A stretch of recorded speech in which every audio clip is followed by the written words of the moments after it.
Alright, guys, this video is going to be about evidence that the Philippines is the biblical ancient land of Ophir. Ophir is one of the sons of Joktan, who was, part of Solomon's expedition to find more gold. Here we go. The Filipinos are Ophirians to King Solomon. Let us further prove that the Israelites are of black race, including the tribe of Judah. We will recall the history of the Israelites from the time when Jerusalem had fallen into the hands of the Roman Empire in 70 AD. A second, guys. I don't even know if this works, but let's try to do it. Fair use.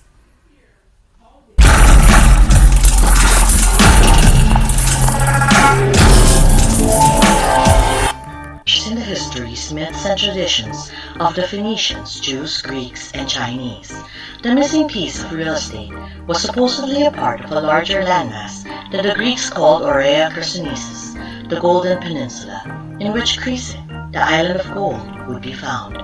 China called it Chin Lin, Golden Neighbor, and a specific island within this larger area was given the name Chinchu, Gold Island. Similarly, India has tales of Suvarnabhumi, where Suvarna Island, we learned specific island, about Aurea Chersonnesus, named by the Roman and Greek geographers, of where they believe the gold is at, and they also call it Suvarna Bhumi. Let's go. Within this larger area was given the name Chinchu, Gold Island. Similarly, India has tales of Suvarnabhumi, where Suvarnadvipa, the island of gold, is located. Jews and Phoenicians call this land by the most ancient name, the lands of Tarshish and Ophir. Direction number 1 comes from the Bible. The Bible tells us that after the flood, the world was repopulated by Noah's 3 sons, Shem, Ham, and Japheth. Ancient texts, traditions, and maps show that the lands north of the Mediterranean went to Japheth, the continent of Europa.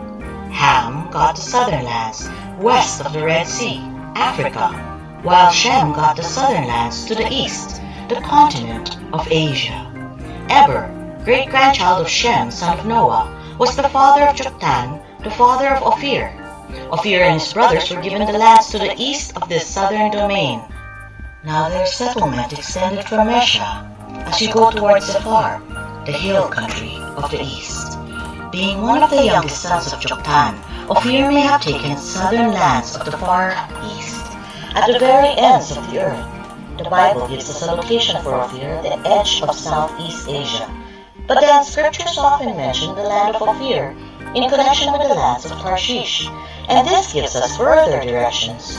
Tarshish was the grandchild of Japheth by his son Javan. Japheth was the son of Noah, who was allotted the northern part, above the Mediterranean Sea. We are told regarding Tarshish and his brothers that from these the coastlands of the nations were separated into their lands, everyone according to his language, according to their families into their nations. So we know that Tarshish came from somewhere in the northern region, and he must have gone east, since that's where Ophir went, north and east. The Bible also tells us that Tarshish lived in the islands at the very ends of the earth. So we're looking for islands that are at the very end of the earth, where north meets south. These islands would have at least 2 very distinct indigenous people groups, the descendants of Ophir, who lived on the hills and mountains, similar to our Aitas, and the children of Tarshish, who settled along the coastlands of the rivers and seas, like our Austronesian people. Direction number 2 comes from 2nd century Greece, Ptolemy's world map. Applying geometry and mathematics to the study of Earth's geography, 2nd century Ptolemy used scientific methods to project the sphere of the Earth onto a flat surface, making a world map that listed 8,000 places, including the Aurea Chersonnesus, the Golden Peninsula, where Crete, Gold Island, could be found. Scholars believe that the area he referred to as the Golden Peninsula is the area we know today as the Malay Peninsula. Number 3. The Periplus of the Erythraean Sea, a guide to navigation and trade in the waters of the Red Sea, Persian Gulf, and Indian Ocean. the periplus of the Erythraean Sea gives us directions on how to get to Crete, the island of gold. And just opposite the river Ganges, there is an island in the ocean, the last part of the inhabited world toward the east, under the rising sun itself. It is called Crete. The periplus also tells us that China was directly north of Crete. After this region, under the very north, the sea outside ending in a land called this, China. If one were to draw an eastward line from the mouth of the Ganges, as directed by the periplus of the Erythraean Sea, to the last large inhabited island in the ocean, we hit the Philippines. Then from the Philippines, a line drawn north would hit China.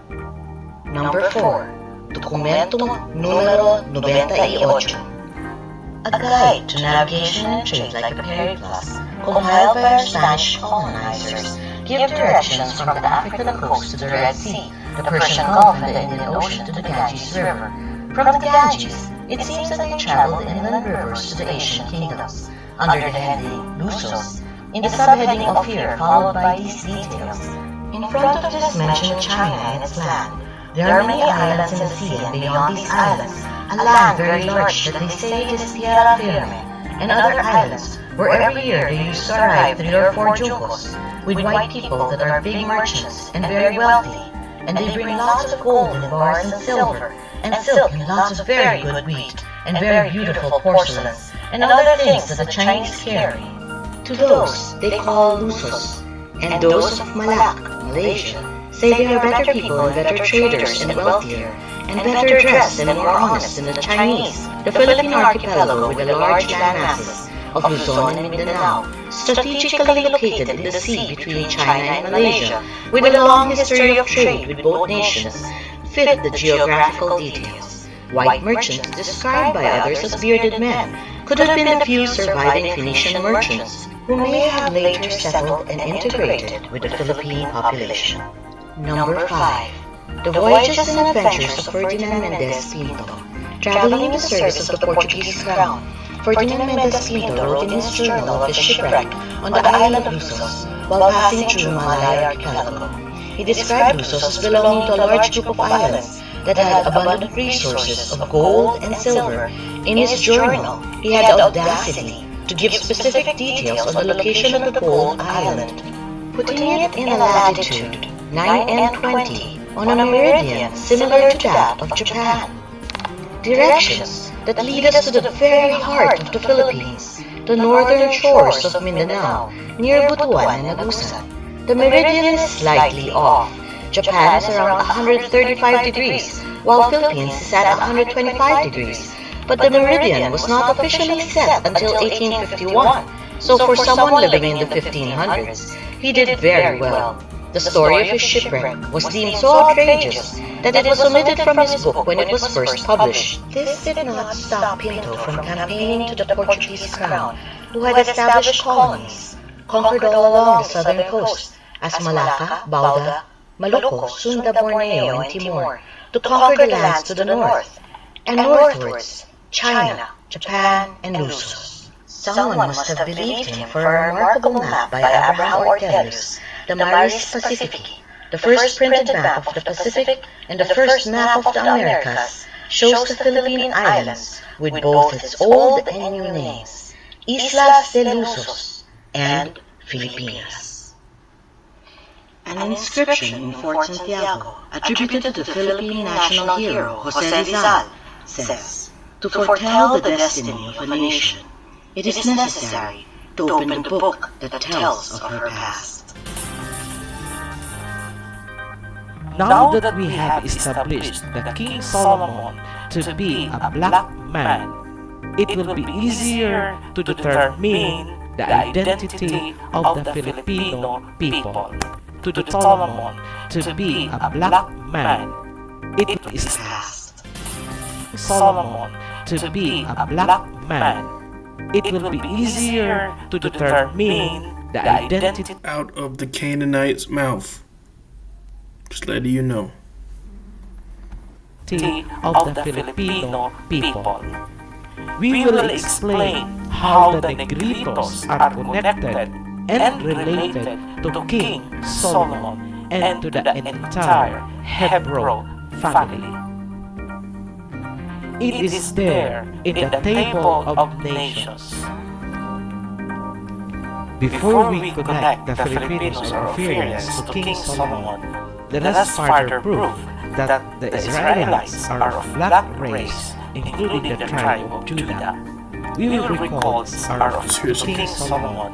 Let us further prove that the Israelites are of black race, including the tribe of Judah.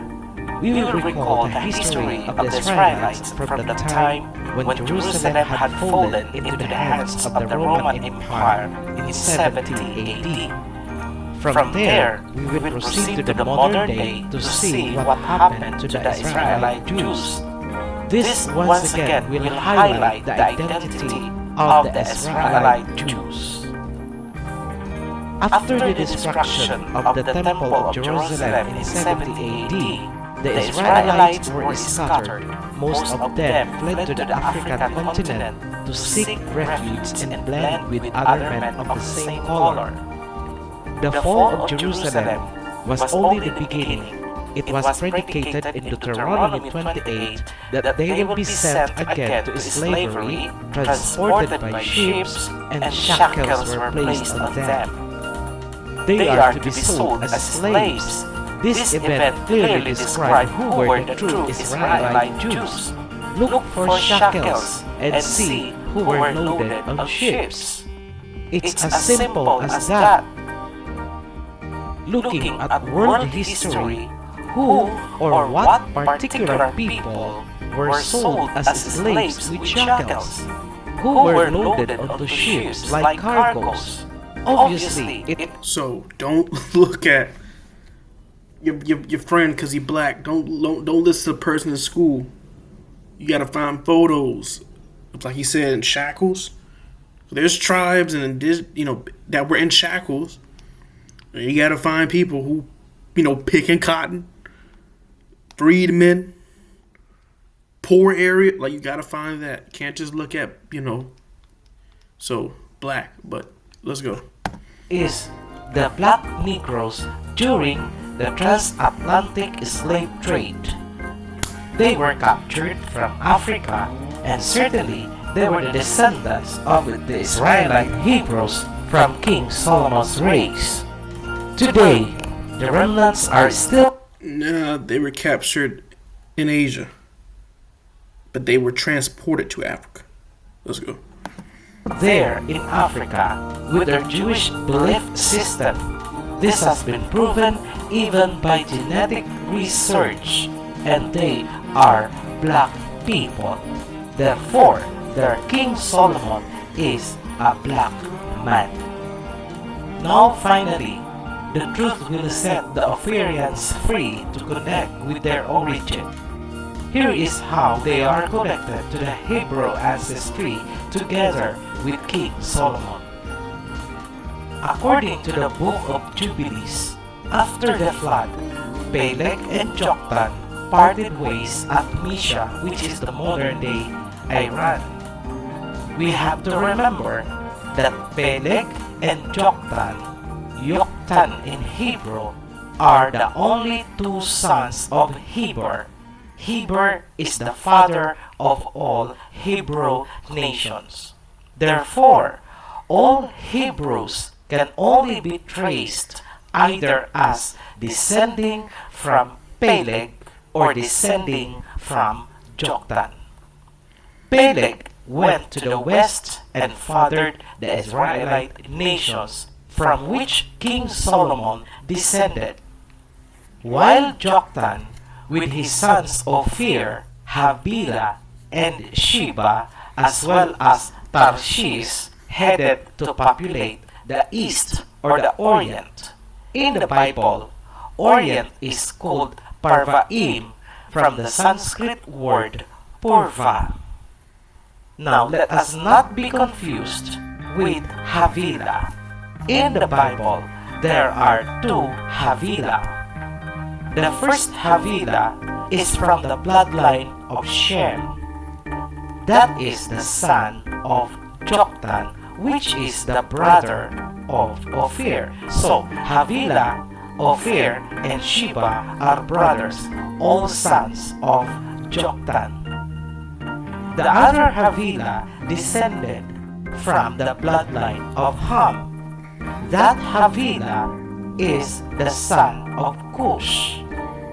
They occupied the African continent. So that is to avoid confusion. So going back to our discussion, let us take a look at the historical account written by Jesuit historians led by Father Francisco Colin. They said that the earliest primary settlers of the Philippine archipelago were OPHIR together with Havilah and Tarshish. By the way, Tarshish is the son of Javan from the bloodline of Japhet. Parallel to that information, the Manila Times published that the earliest settlers of this archipelago were the Negritos who engaged in gold mining. So, how do the Negritos fit into the puzzle? Here it is. Joktan or Yoktan in Hebrew means diminutive or small race. Knowing that they are also blacks, clearly pictured the Negritos. They are the small black men. They are the descendants of Joktan and his sons Ophir, Havilah, and Sheba. And they were gold miners. Are you not wondering how King Solomon came to know about the gold of this land? Common sense. The Negritos were his relatives. It was the Negritos who supplied gold to King Solomon. It was only the Negritos who were known to be engaged in gold mining in ancients of time on this location. So are you seeing now how the Negritos connect with the Black King? This is a hard pill to swallow. Did King Solomon really send ships to OPHIR, Philippines during the construction of the Temple of Jerusalem? Yes, he did. The Isaiah tribe of Bohol province, whose ancestors claim to have descended from the builders of the temple, are still there in Bohol today. They are the remnants of the builders of King Solomon's temple. It has to be remembered that in the Bible it was written that King Hiram supplied Sidonian workers to help King Solomon build the temple. Take note that the workers are from Sidon. Recently, a genetic research on skeletons found in an ancient port of Sidon proved that what we came to know as Phoenicians or Phoenicians are the Canaanites from Sidon who had knowledge of the seas.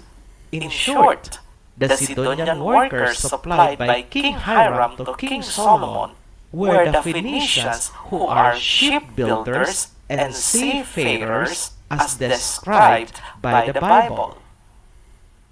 They embarked a journey to OPHIR to gather materials for the temple. Their route will essentially pass along Sumatra. That is why Now we already know Israel is right over here, but I just don't understand why he would why would he go from here to all the way over there? And that's what we have to figure out to find the real land of OPHIR. But Filipino historians said we already know the Negritos are of Benjamin or Benjamin Monique, right? Or the Thailand people. The Thailand people, sorry.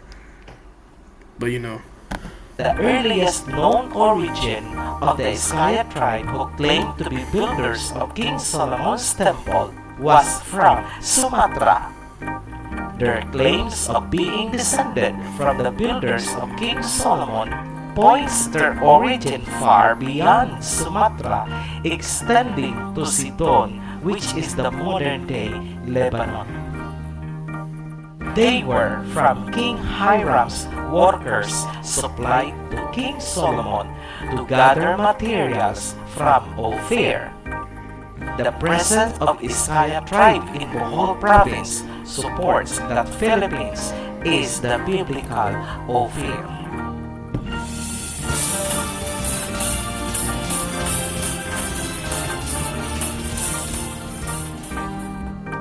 In summary, the OPHIRians or Filipinos can only find their place in the Hebrew ancestry by recognizing the true personality and identity of the Hebrews through King Solomon. According to the Jesuit historians led by Francisco Coden, the earliest settlers of this archipelago were OPHIR, Havilah, and Tarshish. Now take note that Tarshish descended from the bloodline of Japhet. Local history published by the Manila Times tells us that the earliest settlers of this archipelago were the Negritos who were engaged in gold mining. This commentary deduced the connection that Negritos were the descendants of Joktan, whose race is described in Hebrew as a small diminutive race or people. Combining the black color of the Hebrews clearly portrayed the Negritos as referring to the descendants of Joktan and his sons OPHIR, Havilah, Sheba. Since it was only the Negritos who were engaged in gold mining during that ancient times, and knowing that they were related to King Solomon, having descended from the same Hebrew father, it is deduced that the Negritos were the gold miners of King Solomon. The Canaanites of Sidon, known in history as the Phoenicians, were the transporters of King Solomon's gold from OPHIR to Israel. Their remnants were the Iskaya tribe of Bohol, whose ancestors claimed to be part of that ancient event of building King Solomon's temple. All this information corroborated and supported that Philippines was the biblical OPHIR. Now Filipinos are freed by the truth that they are Hebrews. They are OPHIRians.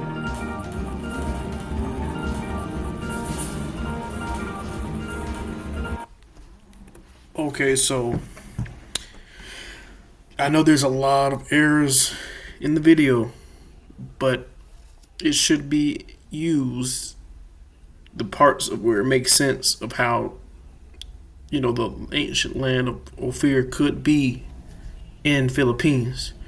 And we already read, you know, from the past videos that Suvarnabhumi, or land of OPHIR, is still unknown today. So that's it for the video.